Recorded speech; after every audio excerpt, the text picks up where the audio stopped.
Hello बच्चों, welcome back to my YouTube channel maths plaza. तो बच्चों, आज मैं इस वीडियो में Bihar board class 10 Sanskrit model paper 1, ये जो मॉडल पेपर 1 है ये बिहार बोर्ड द्वारा जारी किया गया ऑफिशियल मॉडल पेपर है। और आज मैं इस मॉडल पेपर का सब्जेक्टिव क्वेश्चन का सोल्यूशन कराने वाला हूँ। तो सब्जेक्टिव क्वेश्चन में तो 1 नंबर में क्वेश्चन जो पूछता है वो पूछता है गद्यांश। तो क्वेश्चन आता है, अधोलिखित गद्यांशों को ध्यानपूर्वक पढ़कर उन पर आधारित प्रश्नों के निर्देशानुसार उत्तर दीजिए। ठीक ना। 1 नंबर में गद्यांश पूछा जाता है और ये गद्यांश जो कितना नंबर का होता है, 7 नंबर का होता है पहला। यानी जैसे 1 का है तो 1 में क्या है, तो 1 में जैसे 1 नंबर क्वेश्चन है, ठीक ना। 1 में 2 क्वेश्चन होता है, एक रहता है ओ और एक क्या रहता है बो। ठीक, एक रहता है ओ और एक क्या रहता है बो। तो ओ में अब 2 है, ठीक है। एक रहता है ओ और एक रहता है इसका अथवा। क्या रहता है, अथवा। अथवा का मतलब होता है या। बो में भी 2 रहता है, एक रहता है बो, एक इसका रहता है अथवा।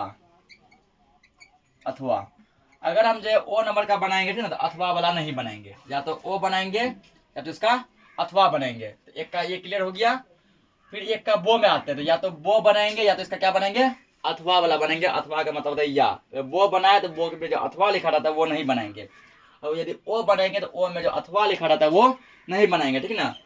तो यदि ओ बना दिया, यहाँ पे 2 टाइप का क्वेश्चन बन रहता है, एक पदेन उत्तरत, पूर्ण वाक्य उत्तरत। एक पदेन का मतलब हुआ कि एक पद में उत्तर देना। जैसे मान के चलिए कि ले दिया कि राम जी के पिताजी क्या नाम था, एक पद में उत्तर देंगे दशरथ, ये हो गया।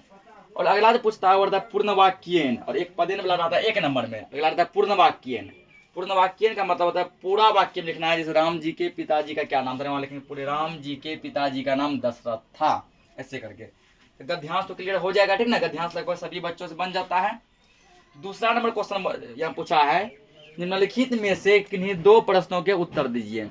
4 प्रश्न दिए गए हैं, इन चारों में से 2 प्रश्न का उत्तर हम लोगों को देना है। तो हम लोग इसको पहले सॉल्व करते हैं। तो 2 नंबर में 4 प्रश्न पूछे जाते हैं, जिनमें से किन्हीं 2 प्रश्नों का उत्तर देना है। तो पहला प्रश्न है, निर्धन छात्र कोष में आर्थिक मदद की मांग करते हुए विद्यालय के प्रधानाध्यापक को संस्कृत में आवेदन पत्र लिखें। क्वेश्चन दिया हिंदी में, लेकिन जो हमको आवेदन पत्र लिखना है वो किस भाषा में लिखना है, संस्कृत में। कहने का मतलब हुआ कि मान लो कि तुम लोगों के घर का कंडीशन बहुत ही खराब है, बहुत ही दयनीय है, तुमको जो है निर्धन छात्र कोष से, ठीक है, प्रत्येक विद्यालय में निर्धन छात्र कोष होता है, उससे कुछ मदद लेना है, हेल्प लेना है, ठीक ना। तो उसकी मांग करते हुए प्रिंसिपल को क्या करो, एक पत्र लिखो।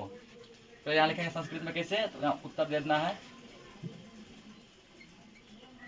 सेवायाम। हिंदी में क्या लिखते हैं, सेवा में लिखते हैं ना, लेकिन सेवायाम।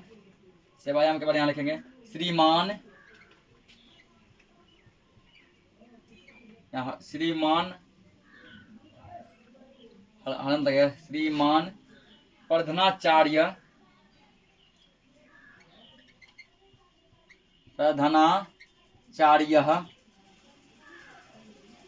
सेवा में श्रीमान प्रधानाचार्य महोदय, महोदय। अब यहाँ अपना स्कूल का नाम लिखेंगे। मान लो जैसे अपना स्कूल का नाम लिखते हैं उच्च विद्यालय, उच्च विद्यालय धमदाहा, उच्च विद्यालय धमदाहा। फिर यहाँ से लिखना है अब महोदय,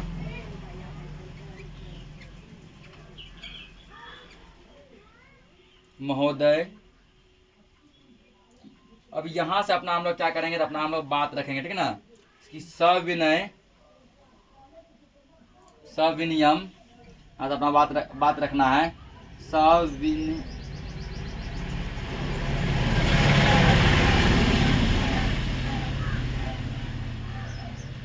सविनियम निवेदनम, सविनियम निवेदनम अस्ति। मतलब सविनय निवेदन यह है कि,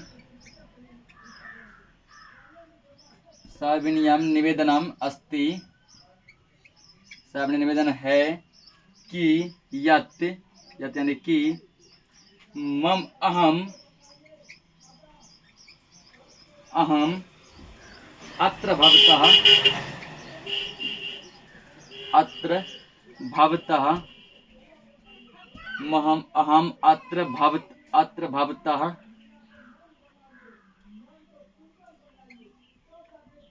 भवतः विद्यालयस्य,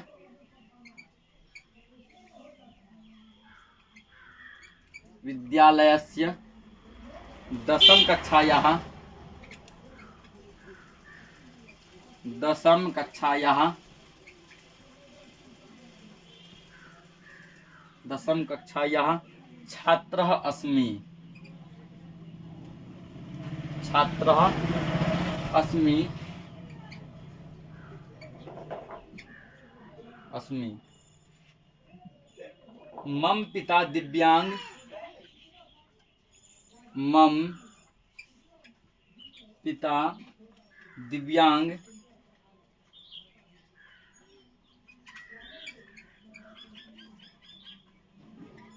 दिव्यांग, अतः असौ, अतः असौ कार्य करने, कार्य करने असमर्थ, कार्य करने सर्वथा, सर्वथा असमर्थः, असमर्थः।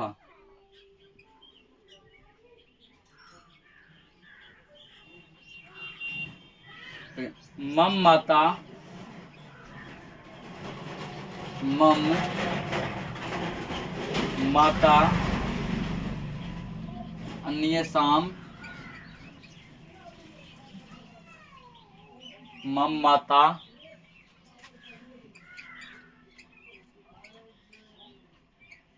अन्येषां गृहाणि गत्वा,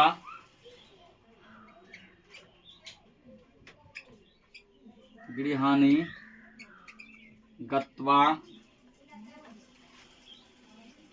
पात्र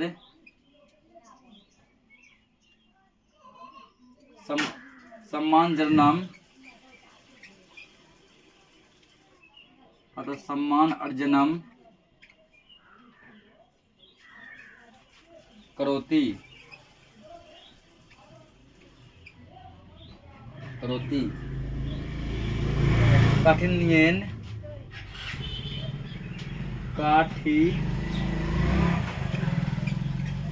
काठिन्येन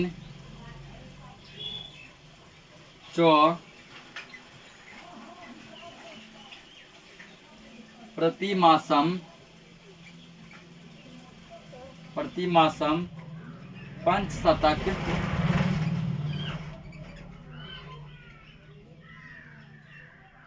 प्रतिमासं पंचशतक रूप्यकाणि,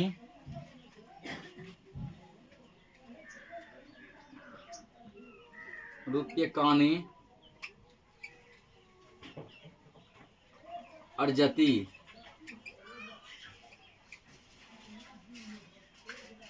अतः मम विनम्रा, अतः मम विनम्रा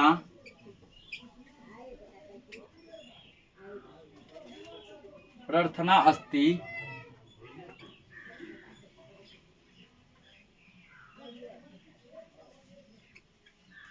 प्रार्थना अस्ति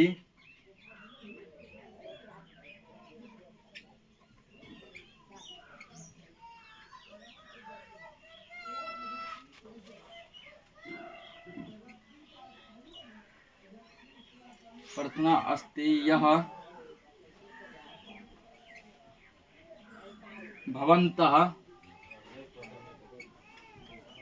भवन्तः मह्यं,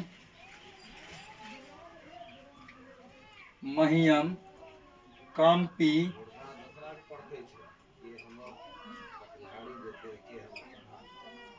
कामपि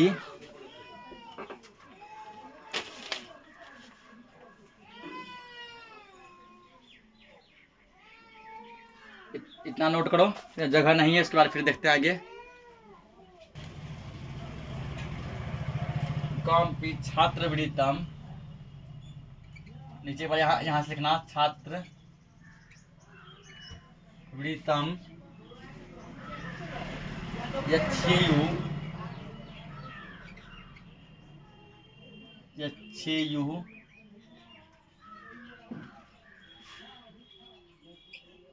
यच्छेयु उपकारंच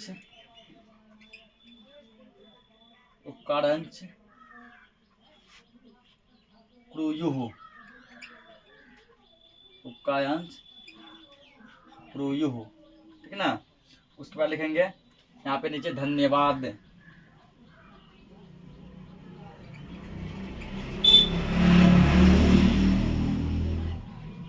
धन्यवाद। अब लिखेंगे भवताम शिष्या या भवताम शिष्य, भवताम मतलब होता आपका, ठीक ना। लड़का है तो लिखेगा भवताम शिष्यः, लड़की है तो लिखेगा भवताम शिष्या, लड़का लिखेगा शिष्यः, लड़की लिखेगी शिष्या, ठीक ना। भवताम शिष्या या भवताम शिष्य, यहाँ अपना नाम लिख देगा, जैसे मान के चलो लिख दिए प्रीति। तो क्वेश्चन क्या था, क्वेश्चन ये था, ठीक ना।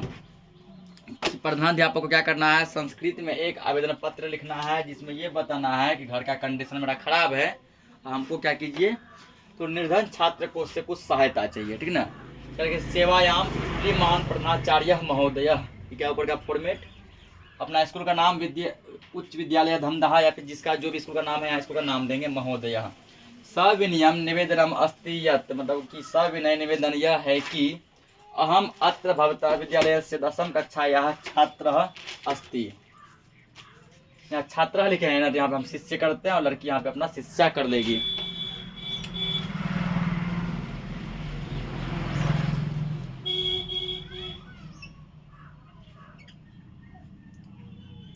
छात्र अस्ति मतलब कि मैं आपके विद्यालय का कक्षा 10 का छात्र हूँ या फिर छात्रा हूँ। मम पिता दिव्यांग अतः असो कार्य करने सर्वथा असमर्थ, मतलब मेरे पिताजी दिव्यांग हैं। दिव्यांग करने का मतलब हुआ कि हाथ और पैर से मानो कोई चीज़ से अपाहिज हैं, ठीक ना, जिसके कारण कि वो काम करने में असमर्थ हैं, काम नहीं कर पाते हैं। मम माता अन्येषां गृहाणि गत्वा पात्र सम्मान अर्जनम करोति, मतलब कि मेरी माँ दूसरे के घर में जाके चौका बर्तन का काम करती है। कठिन च प्रति मासम 500 रुपयानि अर्जती, मतलब बहुत कठिन से बहुत मेहनत परिश्रम से प्रति महीना 500 मतलब हुआ 500 रुपया कमाती है। अतः मम विनम्रा प्रार्थना अस्ति यह भवन्तः मह्यं कामपि छात्रवृत्तम यच्छेयुः उपकारञ्च क्रूयुः, मतलब कि आपसे मेरा निवेदन है कि आप मुझे छात्रवृत्ति के रूप में क्या करें, तो उपकार करें, प्राप्त धन्यवाद। भवताम शिष्य, आपका शिष्य बिट्टू, ठीक ना। तो इसको नोट करो, पहला क्वेश्चन देखते हैं। तो दूसरा इसका कह रहा है परीक्षा शुल्क माफ करने के लिए प्रधानाध्यापक को संस्कृत में एक आवेदन पत्र लिखें। किसमें लिखना है, संस्कृत में। मानो कि हमको एग्जामिनेशन फी यानी परीक्षा का शुल्क माफ करवाना है स्कूल में, क्योंकि मेरा कंडीशन बहुत खराब है। तो वो कैसे माफ करेगा, उसके लिए एक पत्र लिखेंगे संस्कृत भाषा में। इसका एक फॉर्मेट वही रहेगा, पहले सेवायाम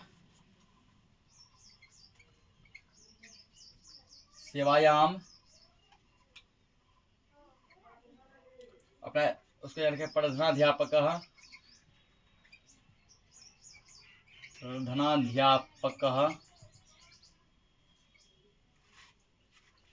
महोदय, यहाँ अपना स्कूल का नाम लिखेंगे। रुको सेवा में श्रीमान देंगे, ठीक है, पहले सेवा में श्रीमान, तब यहाँ लिखना प्रधानाध्यापक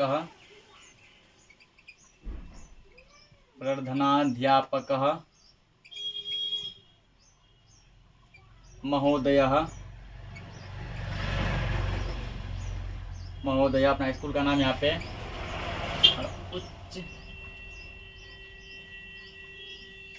उच्च विद्यालय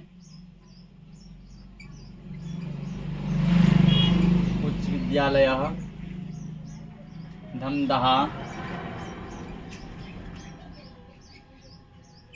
उच्च विद्यालय धमदाहा। अब यहाँ लिखेंगे महोदय या फिर महाशय,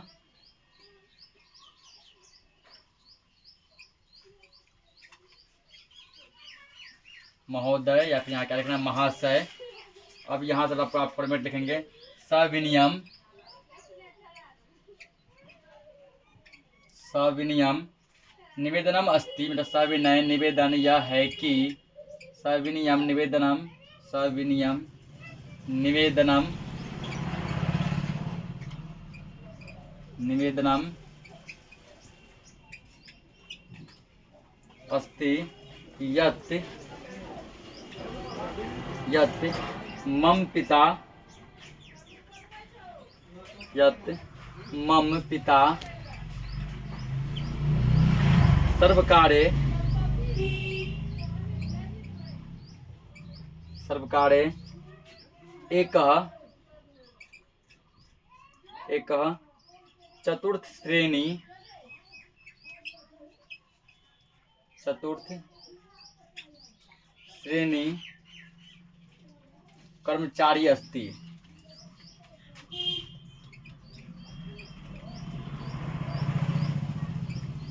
कर्मचारी अस्ति।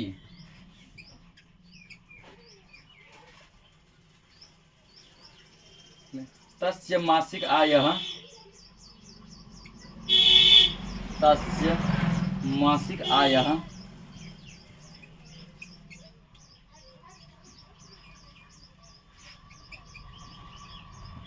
मासिक आयः अतीव न्यूनम, अतीव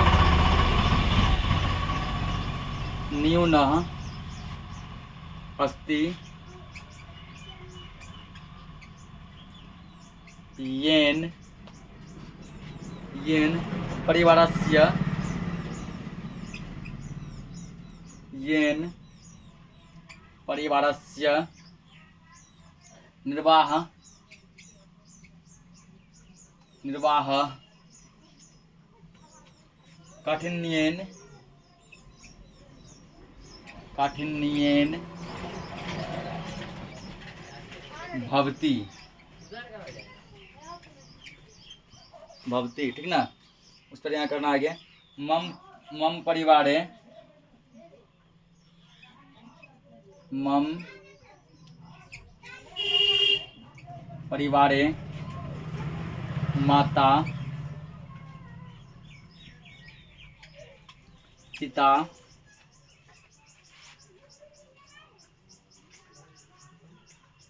द्वौ भ्रातरौ, द्वौ भ्रातरौ, भ्रातरौ च, द्वौ भ्रातरौ एका च भगिनी, भगिनी इति, इति पंच सदस्या,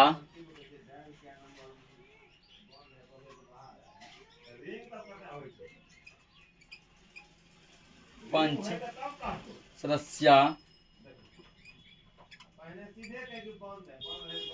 पंच सदस्याः सन्ति। अतः अहं भवन्तम्, अतः अहं भवन्तम्, अहं भवन्तम् निवेदयामि, निवेदयामि यत् मम विकासिदि, मम विकासदिशुल्कं, विकासादिशुल्कं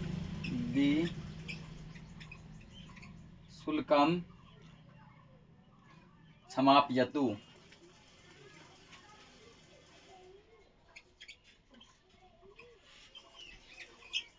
क्षमापयतु। क्या लिखना, भवदीय शिष्य या फिर शिष्या, भवदीय शिष्या या फिर शिष्य, शिष्या, अपना यहाँ नाम लिख देंगे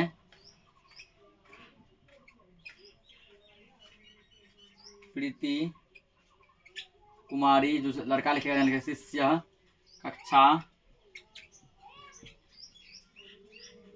10वीं।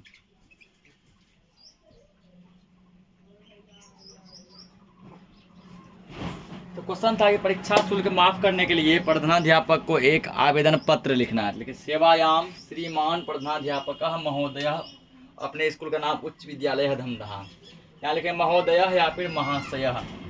सविनयम निवेदनम अस्ति यत्, सविनय निवेदन यह है कि मम पिता सर्वकारे एक चतुर्थ श्रेणी कर्मचारी अस्ति, मेरे पिताजी चौथे श्रेणी यानी ग्रुप डी में एक कर्मचारी हैं।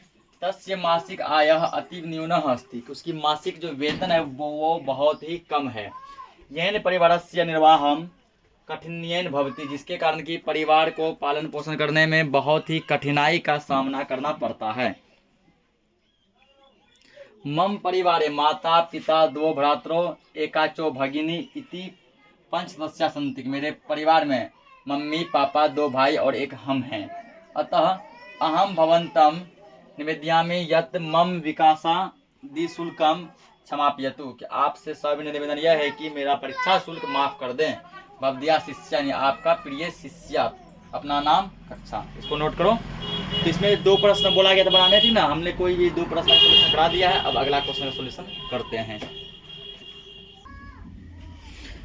तीसरा नंबर क्वेश्चन पूछता है, निम्नलिखित में से किसी एक विषय पर 7 वाक्यों में संस्कृत में अनुच्छेद लिखें। 7 वाक्य में क्या करना, उसके बारे में कुछ निबंध लिखना, अनुच्छेद लिखना। जैसे पाटलिपुत्र नगरम, इसके विषय में लिख दो।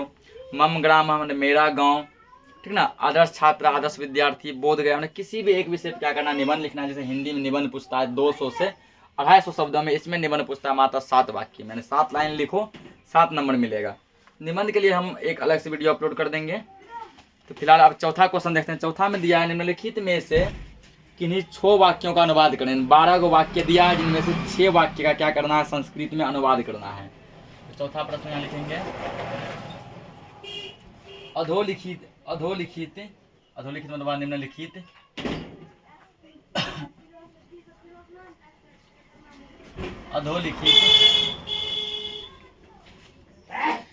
अधोलिखित में से किन्हीं 6 वाक्यों का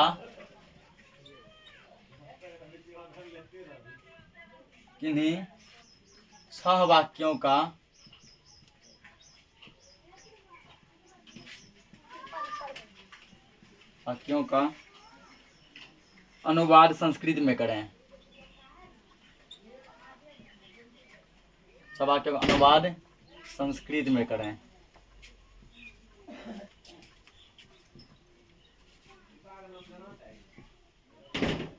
एक वाक्य 1 नंबर का पूछा जाता है, 6 वाक्य का अनुवाद करेंगे, 6 नंबर मिलेगा।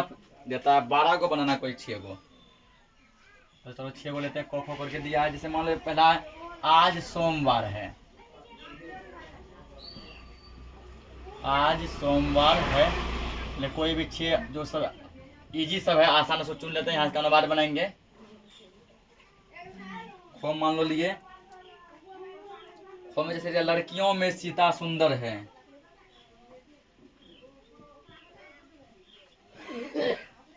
लड़कियों में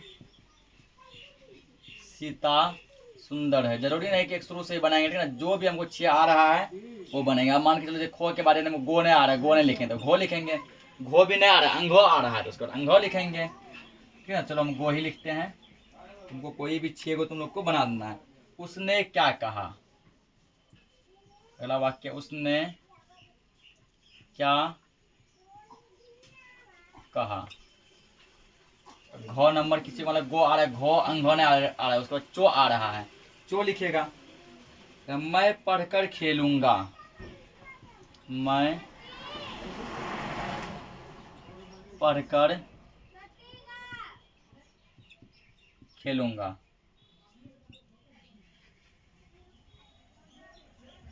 अंघो मान लो ले लिए। पिता पुत्र को 100 रुपये देते हैं, ये मान लो थोड़ा लंबा, इसको छोड़ देते हैं। उसके बाद दिया, वह कान से बहरा है। ये जो वह कान से बहरा हम जो लिए हैं, ये प्रश्न है मेरा कितना नंबर का, 6 नंबर का है, 6। हम यहाँ सॉल्यूशन करा रहे इसलिए हम अंघ ही लिखें, तुम जब वहाँ बनाएगा 6 लिखना। वह कान से बहरा है। 5 प्रश्न ले लिया, अब ले लेते हैं 4 नंबर 6ठा। सप्ताह में 7 दिन होते हैं। सप्ताह में 7 दिन होते हैं।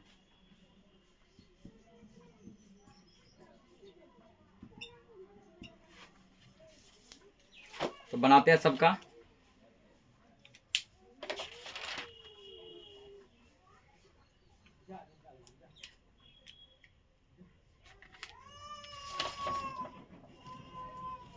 दिया गया बोले आज सोमवार है, आज का होता अद्य, और 2 योजना ऐसे करके, ऐसे नहीं, क्या लिखते हैं ऐसे,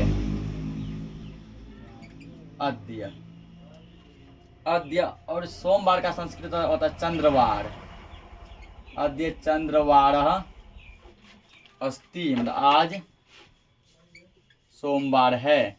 अगला लड़कियों में सीता सुंदर है। लड़कियों में क्या होता है बालकेशु,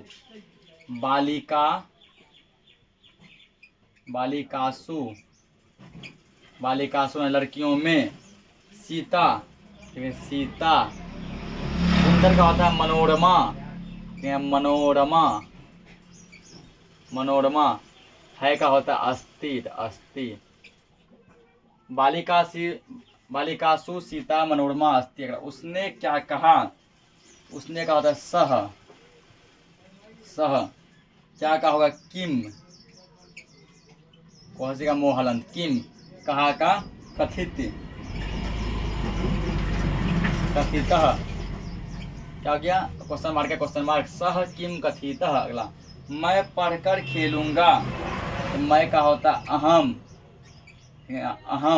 ओहो, इसको पढ़ते हैं मो, अनुस्वार को, अहम। पढ़कर का मतलब होता है पठित्वा,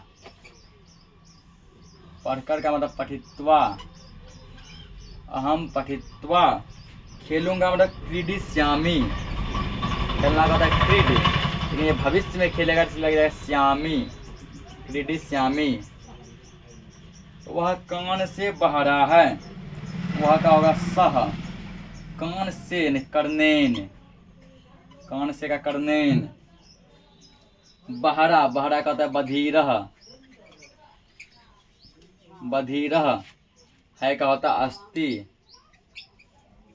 सह कर्णेन बधिरः अस्ति। अगला है सप्ताह में 7 दिन होते हैं।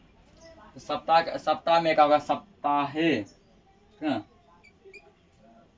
सप्ताहे। 7 का होगा सप्त। दिन का होता है दिवस, तो दिवसानी। होते हैं का होता है भवंती। क्या हो गया सप्ताहे सत दिवसानी भवंती। सप्ताह में 7 दिन होते हैं, सप्ताह में 7 दिन होते हैं।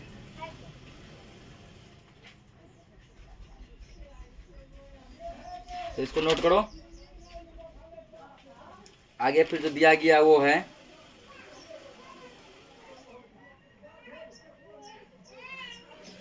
इसको नोट करो। अगला क्वेश्चन देखते हैं। आगे है 5वां क्वेश्चन, अधोलिखित में से किन्हीं 8 प्रश्नों के उत्तर दीजिए। यानी 16 प्रश्न पूछे जाते हैं और जिनमें से किन्हीं 8 प्रश्नों का उत्तर देना है। और एक क्वेश्चन 2 नंबर का होता है, 8 क्वेश्चन 16 नंबर का होगा।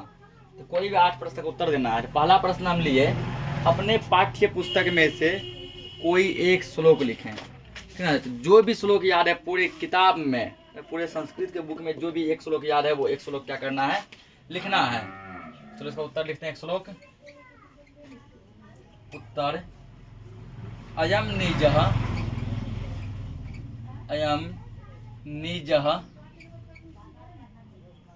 निजः परो वेति गणना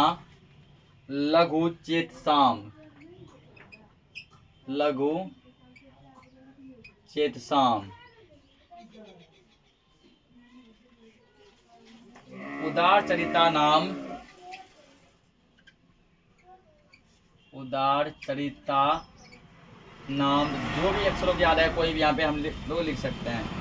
तू, उदार चरिता नाम तू, वसुधैव, वसुधैव कुटुम्बकम, कुटुम्बकम। ये हो गया एक श्लोक, ठीक है। इसको नोट करो, अगला क्वेश्चन देखते हैं। अगला है संस्कार का मौलिक अर्थ क्या है। ये क्वेश्चन जैसे कि हम को के बारे खो का आंसर पता हमको नहीं था, हम गो नंबर लिखे हैं, ठीक है। हम यहाँ सोल्यूशन करा रहे हैं इसलिए हम को के बारे खो लिखे हैं। तुम लोग जब एग्जाम में लिखिएगा तो यदि को आ रहा है लिख दिए, खो नहीं आ रहा है तो खो छोड़ देंगे, या तो गो आ रहा है तो गो देंगे हेडिंग। संस्कार का मौलिक अर्थ क्या है, उत्तर लिखेंगे संस्कार का, संस्कार का मौलिक अर्थ, संस्कार का मौलिक अर्थ परिमार्जन, परिमार्जन और गुणों का, परिमार्जन और गुणों का आधान है, आधान है। इसको नोट करो, अगला क्वेश्चन देखते हैं। अगला क्वेश्चन है सात्विक दान क्या है। सात्विक दान क्या है, इसका परिभाषा लिखना है। सात्विक दान किसे कहते हैं, उत्तर में लिखेंगे देश काल, देश काल स्थान, स्थान एवं पात्र को, एवं पात्र को, पात्र को ध्यान में रखकर, ध्यान में रखकर दिया गया दान, दिया गया दान सात्विक दान होता है। सात्विक दान होता है।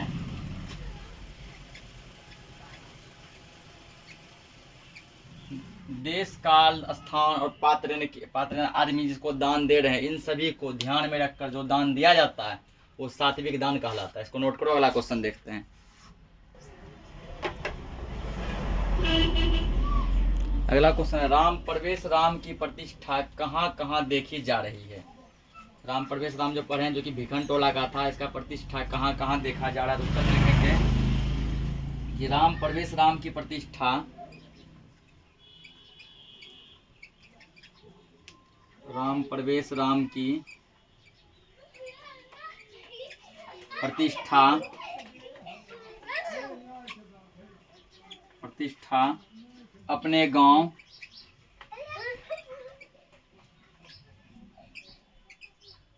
अपने गांव विद्यालय,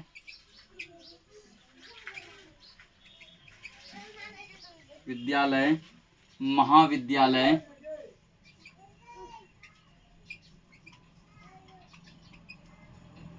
महाविद्यालय विश्वविद्यालय,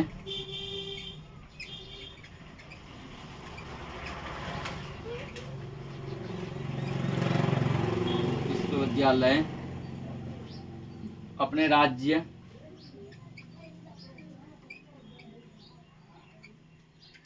अपने राज्य और केंद्रीय प्रशासन में देखी जा रही है। केंद्रीय प्रशासन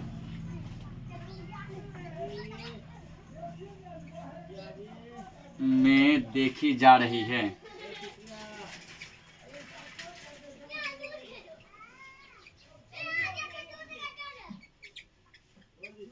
क्वेश्चन था कि राम प्रवेश राम की प्रतिष्ठा कहाँ कहाँ देखी जा रही है। राम प्रवेश, राम की प्रतिष्ठा उसके गांव में, उसका विद्यालय यानी स्कूल में, महाविद्यालय यानी कॉलेज में, विश्वविद्यालय यानी यूनिवर्सिटी में, और अपने राज्य यानी पूरे राज्य भर में यानी बिहार में, और केंद्र यानी कि पूरे देश स्तर पर उसकी प्रतिष्ठा देखी जा रही है। इसको नोट करो। अगला क्वेश्चन देखते हैं। अगला क्वेश्चन है, अलस कथा पाठ में वास्तविक आलसियों की पहचान कैसे हुई। अलस कथा पाठ में जो आलसी लोग हैं उसका पहचान कैसे किया गया, कौन सा असली आलसी है कौन सा नकली है। लिखेंगे आंसर में कि आलसी लोगों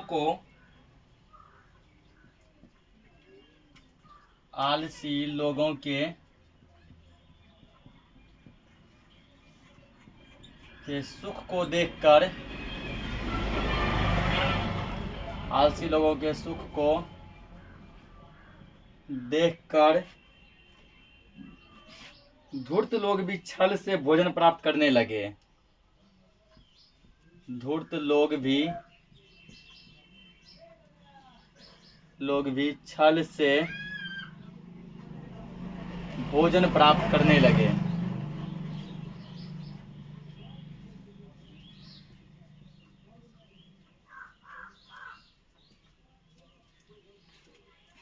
आलसी लोगों के सुख को देखकर धूर्त लोग भी छल से भोजन प्राप्त करने लगे। लोगों की पहचान के लिए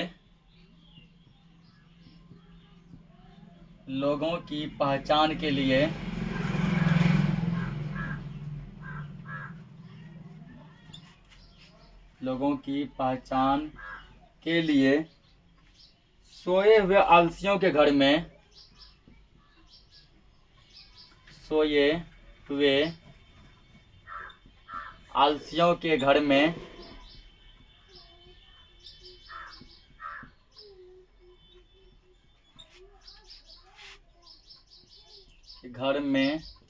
आग लगा दी गई।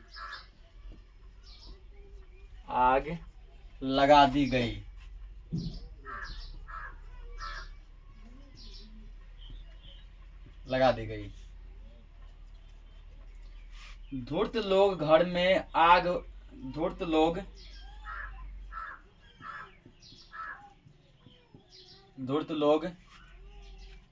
में लगे हुए आग को देखकर भाग गए।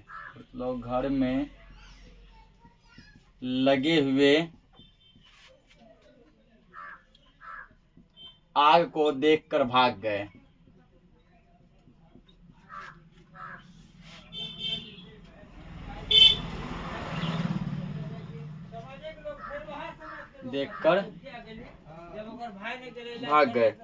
इस प्रकार जो बच गए और जो बच गए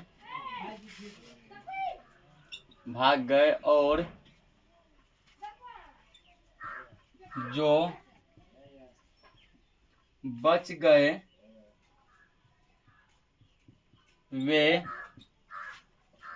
आलसी थे।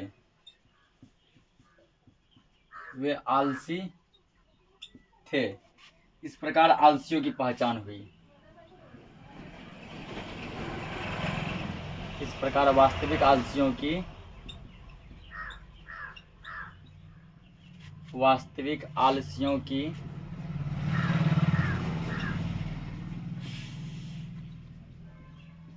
पहचान हुई।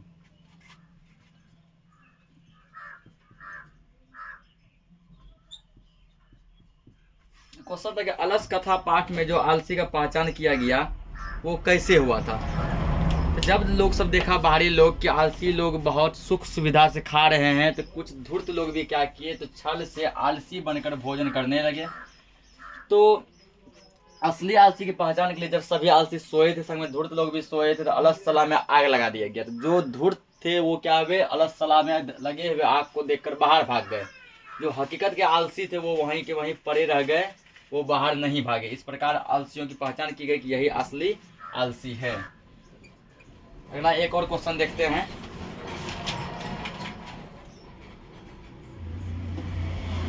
अगला मंदाकिनी वर्णनम। चलो इतना ही रहने थे, ठीक ना। उसके 8 प्रश्न का उत्तर देना था, लेकिन वीडियो बहुत ज़्यादा लंबा हो गया, इसलिए 5 प्रश्न का उत्तर दिए। बाकी क्वेश्चन हम लोग नेक्स्ट लेक्चर में करेंगे। तब तक के लिए जय हिंद।